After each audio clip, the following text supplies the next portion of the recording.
The Hawks won last night, 110-88. It was a game that the Hawks led despite not having Trae Young at the half. The Bucks looked like they woke up at the half. So too did Giannis Antetokounmpo. They cut the lead to single digits several times over.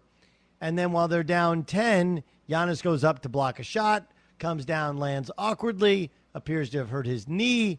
He leaves the game. The Hawks promptly go on a 10-0 run, during which time I know it was a 15-2 run, but it was 10-0 immediately, immediately a 10-0 run. Became a 15-2 run. Mike Budenholzer did not call a timeout until it was a 20-point game, at which point in time the game was effectively over. You don't have Giannis. You're down 20 points. You're on the road. The place is due.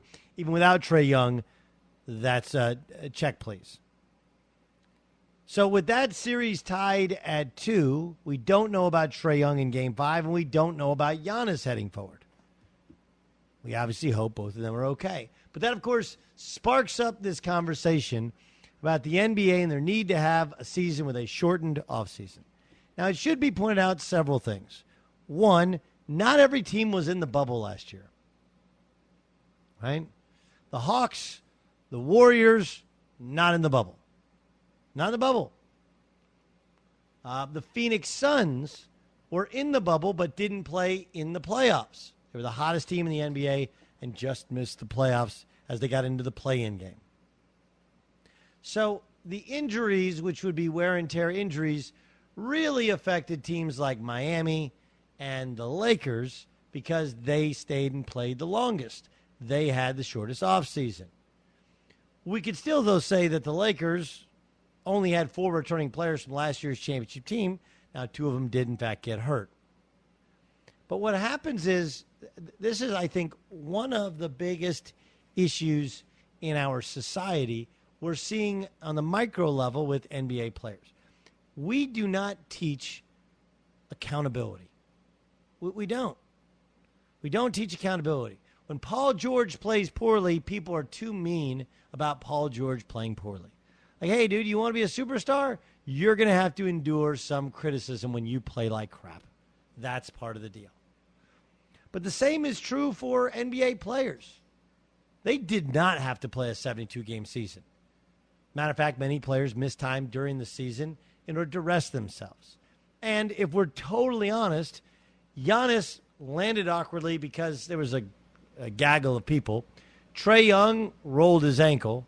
Kawhi Leonard, again, he got run in. He landed on by an opponent. Kyrie Irving rolled his ankle. Joel Embiid's always hurt. Chris Paul hurt his shoulder in a bizarre injury, and then he had COVID. Donovan Mitchell rolled his ankle. Jamal Murray landed wrong when he went up, when he was making a move. So these injuries are not wear and tear injuries. But even if you want to say that it's the cumulative effect of playing too many basketball games, I will give you 2 different facts from 2 different ideas. One is, hey, basketball players play basketball anyway.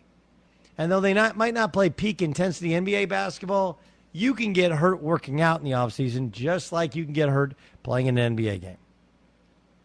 Secondly, and maybe this is most importantly, this comes down to accountability.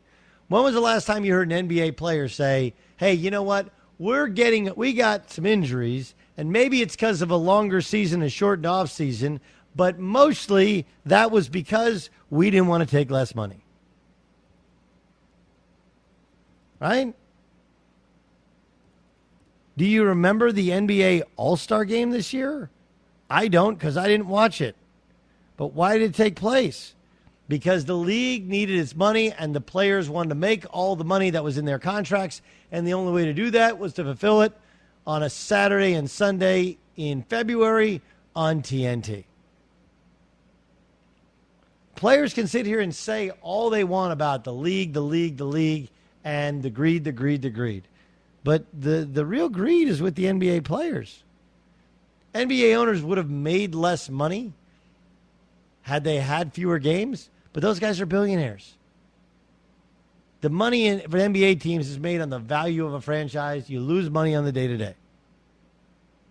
So nothing would have changed for them. Who would it have changed for? The players. So the first thing is, these are not wear and tear injuries. You can go through everyone. You can say, well, Anthony Davis pulled a groin and whatever. Like, okay, fine. Anthony Davis's problem is he had plenty of time off because he was hurt. He doesn't take care of his body.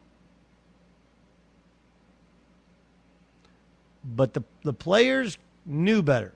Could have sat more. Could have delayed the season. Would have had to take less money. Chose not to do so. And now they're paying their penance.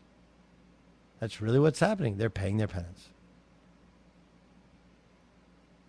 So when Giannis goes down with an injury, which was a freak injury, wasn't caused by wear and tear, but did do what looks like some sort of damage to the knee, please don't blame Adam Silver, the owners. It's so lame. I blame owners for a player getting tangled up and landing awkwardly, coming down. Okay. Go ahead, Gavin. Two-part question. Do you think LeBron is patting himself on the back again after that injury? And also, how much of an impact has this postseason had on why the guys are choosing not to play in the Olympics and stuff like that?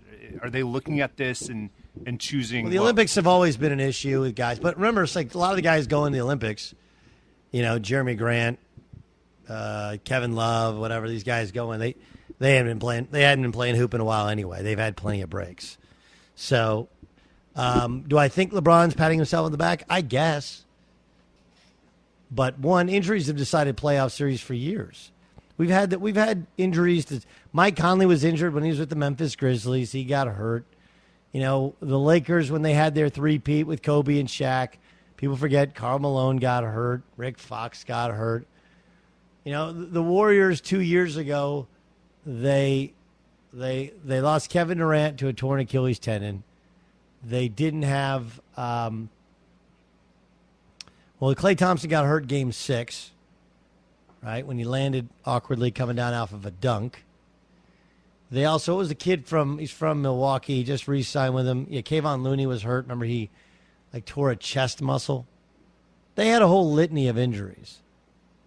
Where were you wear and tear guys back then? This is Mike Budenholzer after the game. We'll take everything as it comes. We'll evaluate it, and we've got a heck of a team, a heck of a roster. The guys will be ready to compete and play. That's what it's about. And so, we got a game 5. We'll watch the film. We'll prepare. We'll get ready. The guys love competing. They love playing. That's what it's all about.